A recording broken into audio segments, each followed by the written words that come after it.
তার আমরা বিচার চাই, আর দেশবাসীর কাছে বিচার চাই। আর তোমরা সবাই মিলে আমাকে সহযোগিতা করো, সহযোগিতা করেন যাতে আমার বেটার ওটা ফেরত আসে।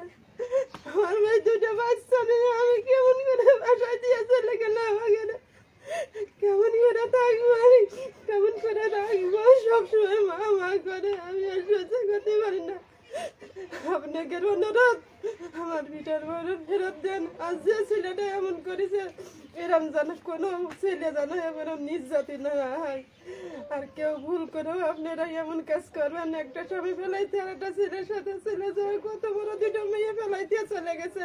আপনারা এই মেয়েদের সাথে যোগাযোগ করে না, কাউকে সাথে যোগাযোগ করে না, মেয়েদের সাথেও চেষ্টা করেন একটু কথা বলতে। মেয়েরা সবসময় যদি মোবাইলটা নিয়ে দৌড় মারে, যেমন মার সাথে কথা বলবো, আমি তো বোঝে না মোবাইলের কিছু। আমি কই মোবাইল কোনে নিয়ে গেছিলাম, কই আমার আম্মুর সাথে কথা বলতে নিয়ে গেছিলাম। তুমি কোনে টিপ দেছো, কোনে কি আমার আম্মু তো কথা বলে না, সবসময় মোবাইলটা বুকে নিয়ে কান্দে যাও, কখন যেন আমার মায়ের কথা বলে, আমার মায়ের কথা বলে না। কয়টা মাস আপনাকে অনুরোধ, যারা এই এর হলো বিয়ে থা দিয়ে দেছে, ওর শাশুড়ি, ওর ভাইরা, আর ও হলো ভাইরার বউ, আর ওর মামা শ্বশুর, এরা চক্রান্ত করে বিয়ে দেছে।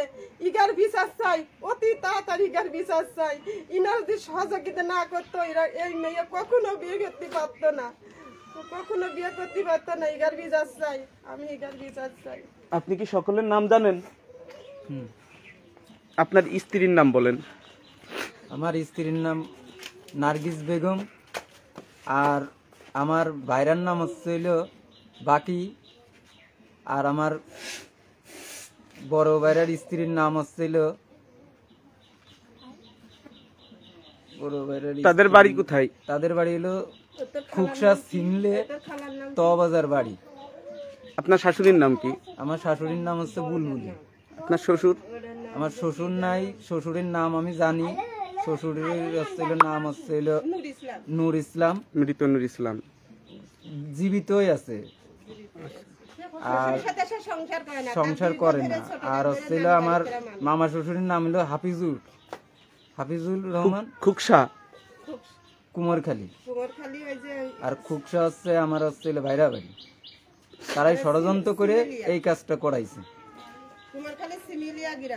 দর্শক বুঝতেই পারছেন কতটা হৃদয় বিদারক ঘটনা, কতটা পাষাণ হৃদয়ের মানুষ হইলে এতটুকু দুইটি কচি কচি বাচ্চাদেরকে ফেলে রেখে চলে যেতে পারে। তারা অনেক সময় আছে, তারা স্ত্রীর বড় বোনের নাম হচ্ছে রূপসী।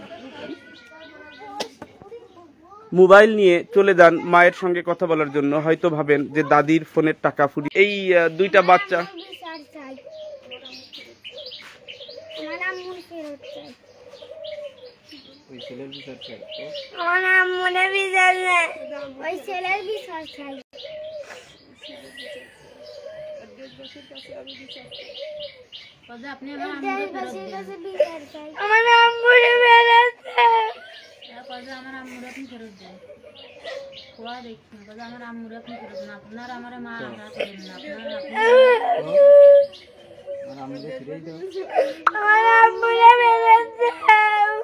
এবং বাটপারি, আমরা তার থেকেই জেনে নেব তার জীবন কাহিনী।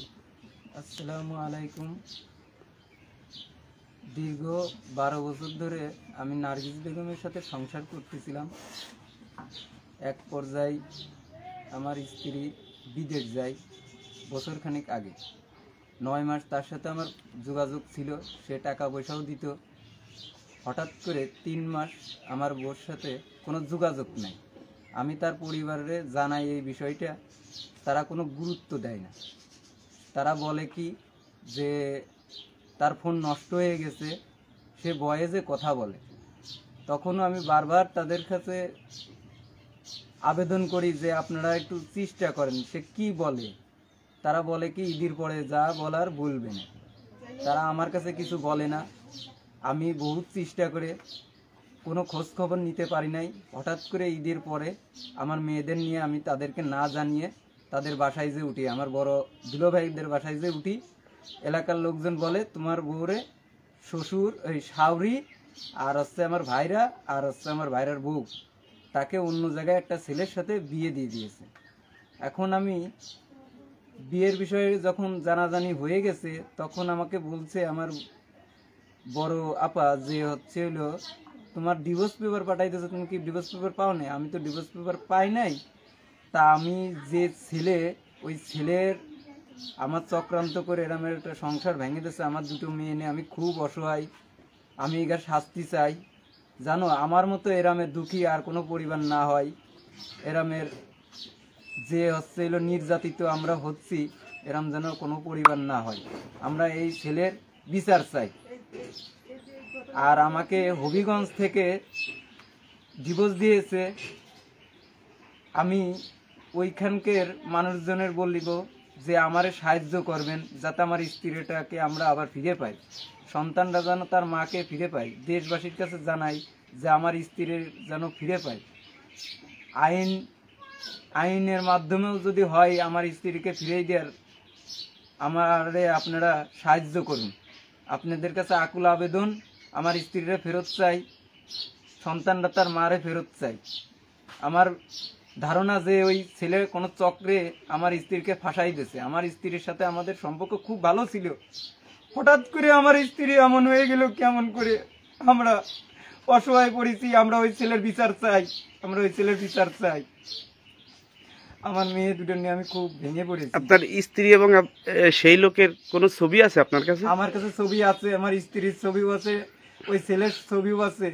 আপনি দেশের জনগণকে দেখিয়ে দেন সেই ব্যক্তির ছবি, যাতে করে তাকে চিনলেই শনাক্ত করতে পারে এবং ধরতে পারে। আপনি যদি সেই ছেলের ছবিটা একটু দেখাতেন। দর্শক, এই দুইটা কচি বাচ্চা মাদ্রাসাতে পড়ালেখা করে। আসলে হাজার হাজার নিউজ সংবাদ আমরা করে থাকি, কিন্তু কখনোই ভেঙে পড়ি না। কিন্তু আসলে এই বাচ্চা দুইটা, এই ছেলে চক্রান্ত করে আমার বউডারে এইভাবে ফাঁসাই দিয়েছে। দর্শক, আপনারা একটি পরিবারকে বাঁচিয়ে দেওয়ার জন্য সর্বাত্মক চেষ্টা করবেন এবং যিনি তার সহজ সরল স্ত্রীকে আজকে এই পরিণত করেছেন, আমরা চাই যে তাকে শনাক্ত করুন এবং তাকে আইনের আওতায় নিয়ে আসুন। একজন ব্যক্তি জানেই না যে তার ডিভোর্স হয়েছে, কিন্তু তার স্ত্রীর আরেক জায়গায় বিয়ে হয়ে গিয়েছে। তার দুইটা বাচ্চা, দুইটা মেয়ে যারা মাদ্রাসাতে পড়ালেখা করে, তারা বাড়ি এসে তাকে জিজ্ঞাসা করে আমার আম্মু কবে আসবে, আমার আম্মু কোথায়, কিন্তু সে বলতে পারে না। আপনার স্ত্রীর ছবিটা যদি একটু দেখাতেন। আপনারা যারা ভিডিওতে আছেন, যারা আজকের এই ভিডিওটি দেখছেন, তারা বেশি বেশি করে লাইক কমেন্ট শেয়ার করে দেবেন এবং যাতে করে একটি পরিবারকে ভেসে না যেতে হয় বানের জলে, সেদিকে লক্ষ্য রাখবেন এবং আপনারা সর্বাত্মক প্রচেষ্টা করবেন। আপনাদের অতিরিক্ত পরিমাণে লাইক কমেন্টস এবং শেয়ারের মাধ্যমেই আপনারা ফিরিয়ে দিতে পারেন একটি সন্তান। আর দর্শক, আমরা দেখাচ্ছি এই মহিলাটি হচ্ছে এই ছেলের স্ত্রী, যার একমাত্র উপার্জনের উপায় রিক্সা। তিনি রিক্সা চালিয়ে খান। হয়তো তার গ্রোথ ভালো না, হয়তো বা তার চেহারার কোয়ালিটি ভালো না, বা হয়তো তার সম্পত্তি কম, কিন্তু তিনি দীর্ঘ 12 বছর এই ব্যক্তির সঙ্গে সংসার করেছেন। সংসারের পর তিনি বিদেশ যাওয়াতে হয়তো টাকার লোভেই হোক বা চেহারার লোভেই হোক, এই মেয়েটি তার